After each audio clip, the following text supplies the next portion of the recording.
Des scientifiques viennent de faire une découverte incroyable sous la jungle d'Amérique centrale. Un balayage lidar a révélé une cité engloutie appartenant à une civilisation mystérieuse, dont personne n'aurait imaginé l'existence. Aujourd'hui, on regarde les images originales. Ça va être super passionnant et on commence direct.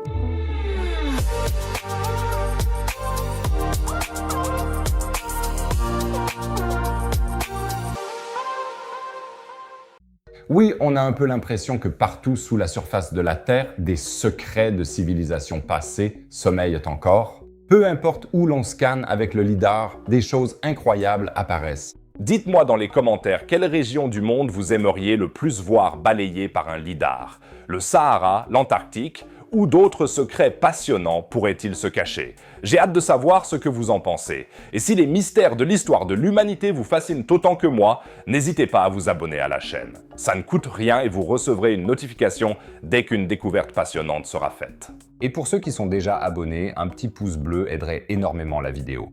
5000 j'aime devraient me suffire pour apaiser l'algorithme de YouTube. Merci beaucoup. Alors, sortons notre machette virtuelle et frayons-nous un chemin à travers la jungle de la réserve de biosphère de Calakmul, dans l'état mexicain de Campeche. Une équipe internationale composée d'archéologues slovènes et mexicains, dirigée par Ivan Sprajc, a découvert ici, à des milles de la civilisation, une ville que les Mayas ont tout simplement abandonnée à la nature il y a plus de 1000 ans. Pour s'y rendre, les chercheurs ont d'abord dû traverser les sous-bois en 4x4, puis marcher plusieurs kilomètres à pied à travers une forêt tropicale dense. Si vous pensez à Indiana Jones, vous n'avez pas tort. Ivan Sprajc compare lui-même son travail à cela. Quand, après plusieurs jours passés à nous frayer un chemin à travers les fourrés, on se retrouve dans les ruines d'une ville abandonnée depuis longtemps, on est envahi par un sentiment de triomphe. Notre enthousiasme n'est pas moindre quand on arrive à expliquer les orientations astronomiques des bâtiments antiques.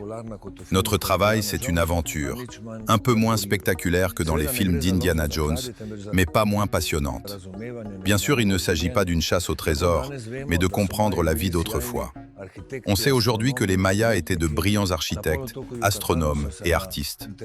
Sur la péninsule du Yucatan, ils se sont adaptés à l'environnement karstique difficile grâce à des techniques efficaces d'agriculture et de gestion de l'eau.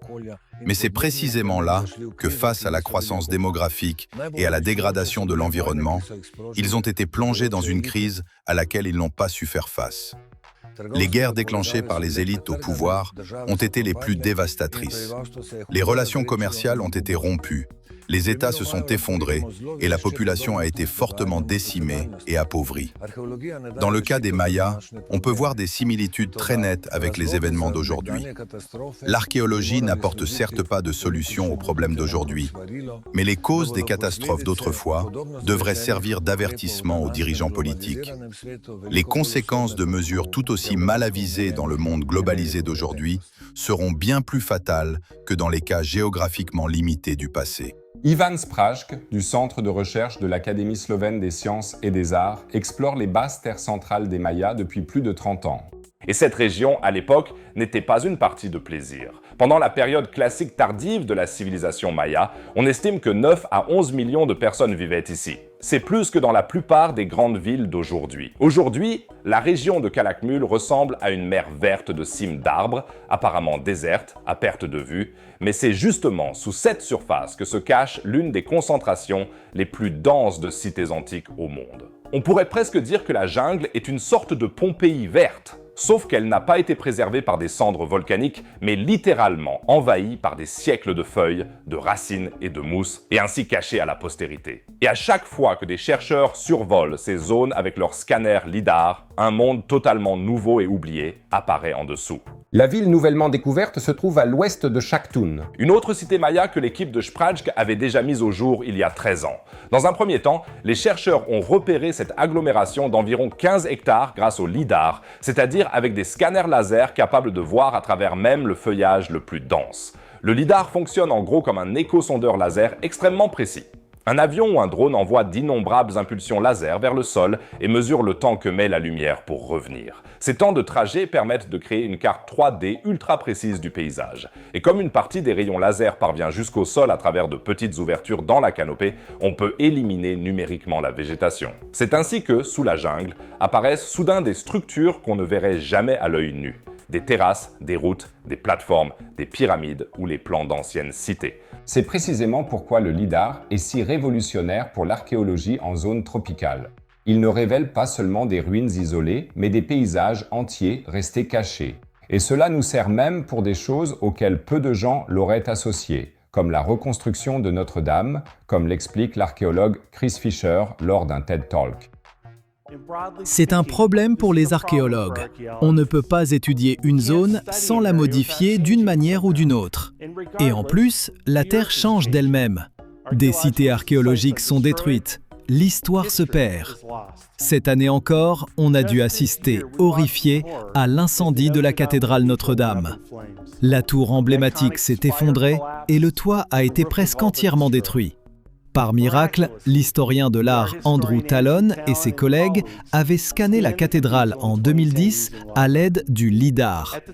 À l'époque, leur objectif était de comprendre comment le bâtiment avait été construit. Aujourd'hui, leur scan lidar constitue la documentation la plus complète de la cathédrale et s'avérera d'une valeur inestimable pour sa reconstruction. Ils ne pouvaient pas prévoir l'incendie ni l'utilisation ultérieure de leur scan. Mais on peut s'estimer chanceux de l'avoir. Après cette découverte grâce au lidar, les chercheurs ont toutefois dû, à l'ancienne, à la manière d'Indiana Jones, se frayer un chemin à la machette sur près de 5 km à travers la jungle pour pouvoir atteindre les ruines. Et c'est justement cette difficulté d'accès qui a failli faire perdre patience aux chercheurs, qui s'est finalement révélé être un véritable coup de chance. Car alors que de nombreux autres sites mayas de la région ont été pillés depuis longtemps, cet endroit était resté totalement intact. C'est ainsi qu'Ivan Spreitsch le décrit. Par rapport à d'autres endroits où on amenait des explorations, l'accès était ici nettement plus difficile. Mais c'est justement pour ça que c'est le premier site découvert ces 3 dernières années qu'on a trouvé complètement intact, sans aucune trace de pillage. Taohacht a été une vraie surprise pour nous. Ce sont justement ces circonstances qui ont donné son nom à la ville, Minamb. Ce nom est composé des mots mayas du Yucatan, Minam, qui veut dire « n'existe pas », et Be, le chemin. La ville vers laquelle il n'y a pas de chemin, on n'aurait pas pu imaginer plus approprié. Et Spreitsch explique qu'en archéologie maya, c'est une tradition bien établie de nommer les sites en fonction des circonstances de leur découverte. Et ce que l'équipe y a trouvé, c'est bien plus que quelques tas de pierres envahies par la végétation. Les archéologues ont mis au jour des places entourées de bâtiments cérémoniels et de structures aux allures de palais, ainsi que des terrasses et même un système sophistiqué de gestion de l'eau. Le clou du spectacle, c'est une pyramide d'un peu plus de 13 mètres de haut avec une façade lisse, un escalier en pierre et des ornements finement travaillés dans le style dit Riobec. Juste à côté se dresse une stèle avec une représentation assez macabre d'une décapitation. D'autres monuments présentent un langage pictural raffiné et des textes hiéroglyphiques. Et toute une série de monuments borde une route qui relie le centre-ville au quartier nord-est. Et comme c'est souvent le cas chez les Mayas, l'agencement de la ville repose sur l'astronomie. Ce qui est surtout important, c'est qu'on a confirmé ce qu'on soupçonnait déjà, bien sûr. Ces bâtiments anciens sont eux aussi orientés selon des critères astronomiques. On le savait déjà grâce à des recherches antérieures menées sur de nombreux autres édifices importants dans toute la Mésoamérique. Ces orientations se rapportent principalement aux positions du Soleil à l'horizon à certaines dates clés pour l'agriculture. Certaines orientations font également référence aux positions extrêmes de Vénus et de la Lune. On a maintenant constaté que ces mêmes principes d'orientation astronomique s'appliquaient déjà depuis les tout débuts, c'est-à-dire depuis qu'on connaît l'architecture monumentale. Un autre résultat important de ces données, on a pu analyser plus de 400 orientations, c'est qu'elles nous fournissent la plus ancienne preuve de l'existence d'un calendrier formel, qu'on ne connaissait autrement que pour des époques plus tardives. C'est notamment le cas du cycle mésoaméricain unique de 260 jours. Jusqu'à présent, la plus ancienne preuve épigraphique écrite de ce cycle remontait au IIIe siècle avant Jésus-Christ. On a maintenant pu repousser la date d'utilisation de ce cycle de près de 1000 ans dans le passé. Les chercheurs ont photographié les sites des milliers de fois et en ont créé des modèles 3D numériques des stèles et des autels, car de nombreuses surfaces en calcaire se sont fortement érodées au fil des siècles. À l'aide d'un logiciel spécialisé de traitement d'images, l'épigraphiste Octavio Esparza Holguin a quand même réussi à déchiffrer des détails décisifs, dont une date sur la stèle de décapitation qui correspond à l'an 848 après Jésus-Christ. Et ce détail est plus important qu'il n'y paraît. C'est un élément clé, car on peut supposer que l'ensemble du groupe de monuments, ou du moins une partie, a été érigée à cette période du classique terminal, juste avant l'abandon du site dans la région au Xe siècle après Jésus-Christ, explique Holguin. Mais Minambe a bien plus à offrir qu'une simple date. Parmi les autels découverts, on a trouvé des traces de modifications délibérées.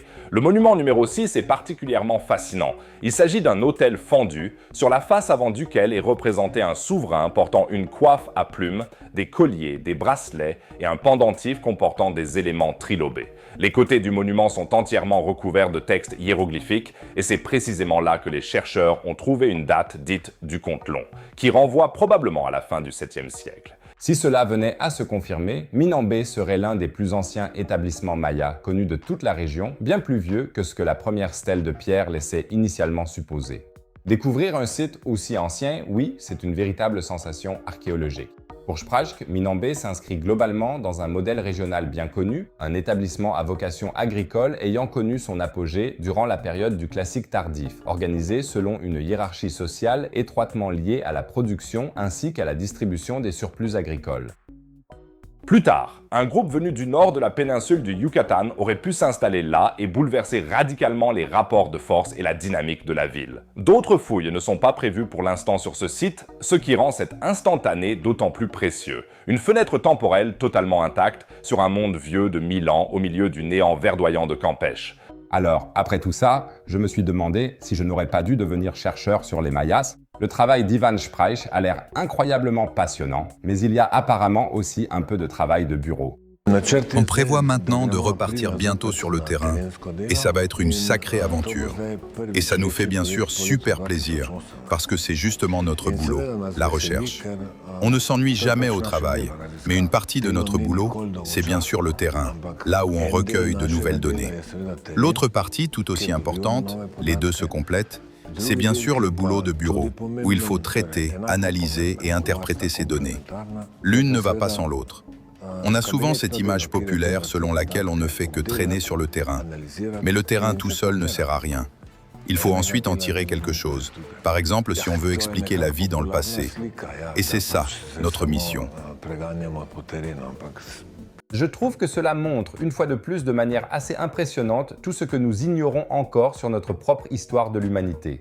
On pourrait penser que la carte du monde a été arpentée dans les moindres détails depuis longtemps. Et puis tout à coup, au milieu de la jungle la plus dense, une ville entière surgit, avec des pyramides, des palais et des rues dont personne n'avait la moindre idée jusqu'à récemment. Incroyable, non? Et le plus fou, c'est que Minambé ne sera certainement pas la dernière découverte de ce genre dans cette région. Avec Chactun et maintenant Minambé, l'équipe de Sprajk a déjà prouvé à 2 reprises que sous la canopée verdoyante de Calakmul, il reste encore beaucoup d'histoires à découvrir. Qui sait combien d'autres pyramides, palais et stèles sommeillent encore paisiblement, attendant juste qu'un scanner laser passe au-dessus d'eux. Peut-être que la prochaine ville aura un nom encore plus approprié, du genre « Personne ne veut vraiment venir ici » ou « Pas de touristes s'il vous plaît ». En tout cas, je vous tiendrai au courant de toutes les prochaines découvertes. Alors abonnez-vous absolument à la chaîne pour ne rien rater et n'oubliez pas le pouce bleu pour qu'on atteigne les 5000 likes. Merci les amis. Oui, il s'est passé d'autres choses passionnantes dans le monde de l'archéologie. Et la nouvelle la plus folle concerne Ötzi, la célèbre momie des glaces des Alpes. Gelée dans la glace depuis des millénaires, mais aujourd'hui, des scientifiques y ont découvert quelque chose de vivant. Quelque chose qui vit et prospère encore aujourd'hui. Et le plus fou dans tout ça, c'est que les scientifiques l'ont mangé. Tu trouveras tout sur cette histoire dingue et plein d'images originales passionnantes d'Ötzi dans la vidéo en haut à droite. Jette-y un œil, c'est vraiment très captivant. En bas à droite, un autre sujet autour de la science et de l'espace. Sinon, je dirais qu'on se retrouve dans la prochaine vidéo. À plus les amis!